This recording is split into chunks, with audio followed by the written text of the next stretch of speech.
आता टिपू सुलतान चांगले होते का वाईट होते याच्यावर आक्षेपच नाही, त्याच्यावर चर्चा कितीही करू. आक्षेप या गोष्टीला की ज्यावेळेस कोणी हे म्हणतं की टिपू सुलतान छत्रपती शिवरायां एवढे मोठे राजे होते,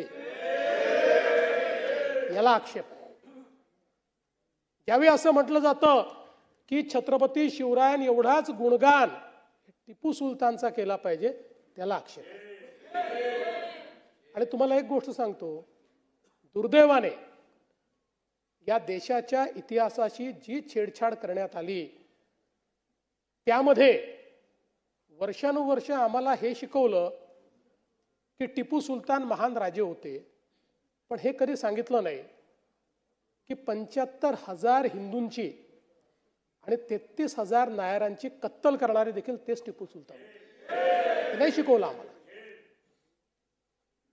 ते इंग्रजांशी लढले सांगितलं, पण कशा करता लढले? स्वतःचं राज्य वाचवायला लढले.